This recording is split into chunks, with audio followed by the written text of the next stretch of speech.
अंडा जी, पंखुड़ी जी ने जो बात कही मैं बता देता हूँ। पंखुड़ी जी ने यह तथ्य दिया था कि इस व्यक्ति को गनर मिला बाकायदा पुलिस की तरफ से, गाजियाबाद पुलिस ने दिया था। तत्कालीन नोएडा के डीएम वीएन सिंह ने गाजियाबाद के एसएसपी को लिखा कि ये व्यक्ति सरकारी गनर लेकर लोगों के साथ बदतमीजी कर रहा है, वापस लीजिए। उसके बावजूद उसका रसूख और पकड़ इतनी थी कि गनर वापस नहीं हुए। तो ये गनर किसने दिया, ये भी तो जांच का विषय है। बिल्कुल जांच का विषय है, जांच होनी भी चाहिए। और जो गनर प्रोवाइड किए गए नहीं, वो हमें पता है इसका मुझे पहले पूरा जी तो वो सारी की सारी चीजें सामने आ जाएंगी कि इनके पास क्या गनर थे सरकारी या नहीं थे, या इनके अपने पर्सनल सिक्योरिटी गार्ड्स इन्होंने अपने लिए रखे हुए थे, बाउंसर्स रखे हुए थे। ये सारी चीजें स्पष्ट हो जाएंगी। पर समाजवादी पार्टी की प्रवक्ता को दौरा पड़ गया था, जैसे मैंने पंखुड़ी जी का नाम लिया कि पंखुड़ी जी का किस प्रकार से अपमान हुआ। समाजवादी पार्टी के मेरे नाम का बड़ा उपयोग किया जा रहा है। ऐसा अपन पंखुड़ी जी से तो सीख लिया, वो कितने सौम्यता से डिबेट करती है। अगर समय मिल सकता है पार्टी के खिलाफ कुछ कहना है तो दौरा नहीं पड़ता हूँ। पंखुड़ी जी से सीख कर बैठी किस तरीके से डिबेट की।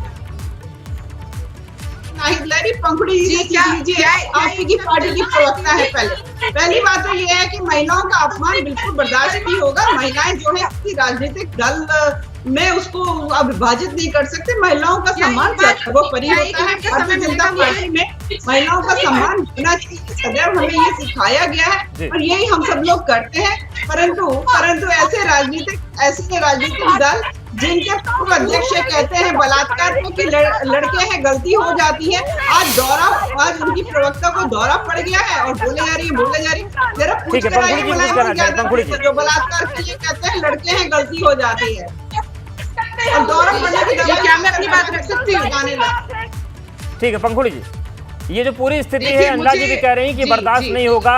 गनर किसने दिया इसकी भी जांच करेंगे और कार्रवाई होगी। जी देखिए, पहली बात तो है कि मुझे खुशी है कि अनिला सिंह जी को मेरे अपमान का दुख है, लेकिन उसी के साथ साथ जो उनके पार्टी के विधायक ने एक महिला का रेप किया, शायद उसका उन्हें दुख नहीं है। जो उनकी पार्टी के नेता ने एक महिला को इतनी गंदी गंदी गालियां दी, उसकी जाति को लेकर गाली दी, उसके चरित्र को लेकर गाली दी, उसका दुख उन्हें नहीं है। और ये जो बात ये कह रही है कि जांच करनी चाहिए, मैं आपको फिर से बता देती हूँ, 2019 का वीडियो है जिसमें कि सरकारी गनर दिखाई दे रहे हैं। आप ये कह रहे थे किस अधिकारी का हाथ है? अधिकारियों ने तो प्रयास किया कि इस व्यक्ति के खिलाफ कार्रवाई हो सके। डीएम को लेटर लिखना पड़ा, लेकिन आप इसका राजनीतिक संरक्षण का स्तर देखिए, इसकी राजनीतिक शक्ति देखिए। और सरकार किसकी थी 2019 में? भारतीय जनता पार्टी की सरकार थी। नोएडा के लोगों की एफआईआर तक नहीं लिखी गई। 2022 में किसकी सरकार है? भारतीय जनता पार्टी की सरकार है। बहुत गंभीर बात है। भगा दिया गया, आज ये फरार है, आज ये मिल नहीं रहा है। लोगों की एफआईआर दर्ज नहीं हुई, इस बात वीडियो सामने आ गया, इसलिए मामला खुल गया और ये स्पष्टीकरण देना पड़ रहा है कि हमारे नेता नहीं है। 2019 का वीडियो का जो हवाला दे रही हैं पंखुड़ी जी, अब मैंने कहा ना कि आज की तारीख में उनके पास सरकारी गनर हैं नहीं है, उनके प्राइवेट सिक्योरिटी गार्ड्स है, बाउंसर है, ये सारी की सारी चीजें स्पष्ट हो जाएंगी। यहाँ पर बार बार इस चीज को उलाना, और मैं पंखुड़ी जी से भी कहूंगी और नाहिद लहरी जी से भी कहूंगी कि अगर मैं आप लोगों की पार्टी के कच्चे चिट्ठे खोलने बैठ जाऊं, अनिला जी, तो शायद ये जो साथ गनर है, क्या आपके पास राष्ट्रीय अध्यक्ष से आपकी घनिष्ठता है? आपसे बड़ा नेता है अनिला जी, श्रीकांत त्यागी आपसे बहुत बड़ा नेता है। आप श्रीकांत त्यागी के स्तर की नेता नहीं है, बहुत बड़ा नेता है आपसे। राष्ट्रीय अध्यक्ष के साथ बैठता है, लोकसभा स्पीकर के साथ बैठता है, 7 गनर है। आप ये बता दीजिए, आप पार्टी के प्रवक्ता, आपके पास कितने गनर है? आपके कितने मंत्री है जिनके पास 7 गनर है? इतना प्रभावशाली नेता पार्टी का, जो टेंडर देता है, जो जिसकी डिपार्टमेंट्स में चलती है, जो किसी को भी नोएडा में गाड़ी रोक के किसी पे पिस्टल लगा देता है, उस पे कोई कार्रवाई नहीं होती। सवाल यही है कि जिस तरीके से ये पूरा वाकया हुआ, उसके बाद सवाल कई उठ रहे हैं। शक्ति आपके पास आ रहे हैं, जो बात पंखुड़ी जी बता रही हैं कि ये मामला कोई पहली बार नहीं हुआ है। यहाँ तक स्थिति आई को डीएम ने चिट्ठी लिखी कि इसकी सुरक्षा वापस लीजिए, उसके बावजूद इसका रसूख इतना था कि सुरक्षा वापस नहीं हुई।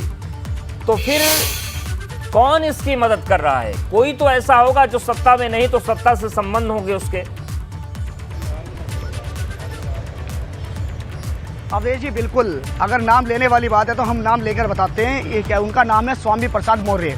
स्वामी प्रसाद मौर्य की सरपरस्ती में हमने कई बार देखा और लगातार इन्हें स्वामी प्रसाद मौर्य जी के साथ देखा है, क्योंकि गाजियाबाद से इन्होंने टिकट भी मांगा था बीजेपी से। ये चुनाव लड़ने भी गए थे, उस दौरान भी हमने देखा और हम हमेशा देखते रहे हैं, क्योंकि हम दिल्ली, गाजियाबाद और नोएडा की रिपोर्टिंग करते हैं, तो ये शायद हमारी आंखों के सामने ही घूमते रहो। इनके ऐसे बहुत से वाक्य हैं जो हमारे पास हैं, जो कि अभी इतना समय नहीं है कि हम बता सकें।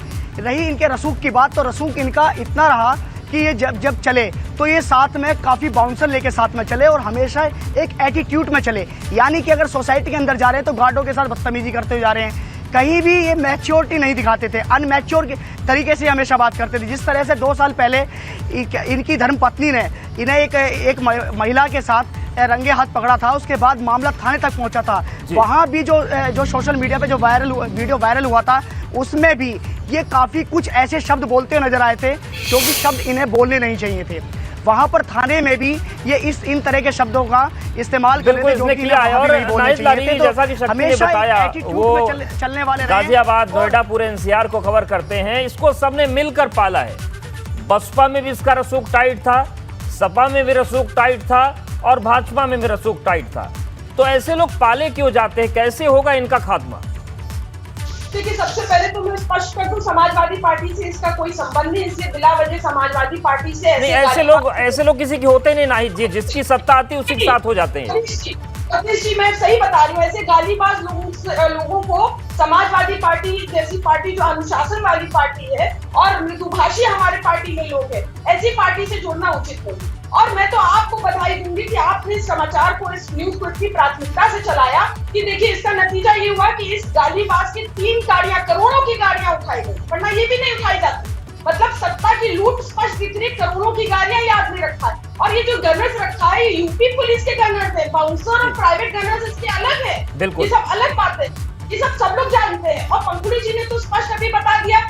अब नीला सिंह जी तो चली गई, नीला सिंह यहाँ से चली गई, लेकिन पंखुड़ी जी ने तो स्पष्ट बता दिया ना कि नीला सिंह। बिल्कुल, एक छोटा रिएक्शन पंखुड़ी जी का भी ले रहे थे। पंखुड़ी जी, एक छोटा रिएक्शन वक्त एकदम खत्म हो गया।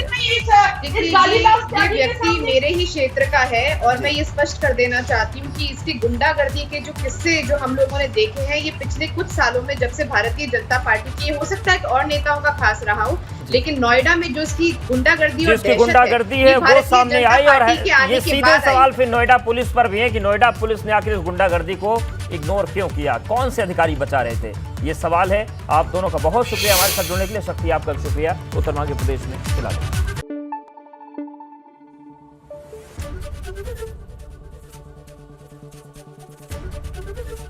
एबीपी गंगा, खबर आपकी, जुबान आपकी।